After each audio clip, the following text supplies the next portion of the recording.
മലയാള cinema പ്രേക്ഷകരുടെ എക്കാലത്തെയും പ്രിയങ്കരനായ നടനാണ് ജയറാം. ജനപ്രിയ വേഷങ്ങളിലൂടെ പ്രേക്ഷക മനസ്സിൽ ഇടം നേടിയ ഇദ്ദേഹത്തെ കഴിഞ്ഞ കുറച്ചു കാലങ്ങളായി മലയാള സിനിമയിൽ കാണാറില്ല.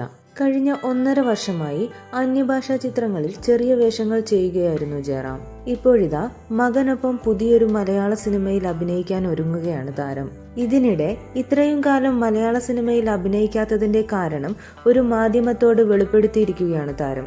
1.5 വർഷത്തിന് മുകളിലായി ഞാൻ മലയാള സിനിമയിൽ ഒരു സിനിമ ചെയ്തിട്ട്. അതിനുശേഷം എന്തുകൊണ്ടാണ് മലയാള സിനിമ ചെയ്യുന്നു എന്ന് ആളുകൾ ചോദിക്കാറുണ്ട്. മറ്റൊന്നുമല്ല, മനസ്സിനെ 100% തൃപ്തിപ്പെടുത്തുന്ന തിരക്കഥ വരാത്തതാണ് കാരണം. ആ ഇടവേളകളിൽ തമിഴ്, തെലുങ്ക്, കന്നഡ തുടങ്ങിയ ഭാഷകളിൽ അഭിനയിക്കുകയായിരുന്നു. നായകതുല്യമല്ലാത്ത വേഷങ്ങളായിരുന്നു അവയെല്ലാം. നല്ല സിനിമയ്ക്ക് വേണ്ടിയുള്ള കാത്തിരിപ്പിനിടയിലാണ് ഇതെല്ലാം ചെയ്തത്. ഇപ്പോൾ ഞാനും കാളിദാസും ചേർന്നൊരു മലയാള സിനിമ ചെയ്യാൻ പോവുകയാണ്. ജൂഡ് ആന്റണി തിരക്കഥ പറഞ്ഞപ്പോൾ ഞങ്ങൾക്ക് ഇഷ്ടപ്പെട്ടു. അച്ഛനും മകനും ചേർന്ന് ചെയ്താൽ നന്നാകുമെന്ന് അദ്ദേഹം പറഞ്ഞു. കേട്ടപ്പോൾ തന്നെ സന്തോഷമായി.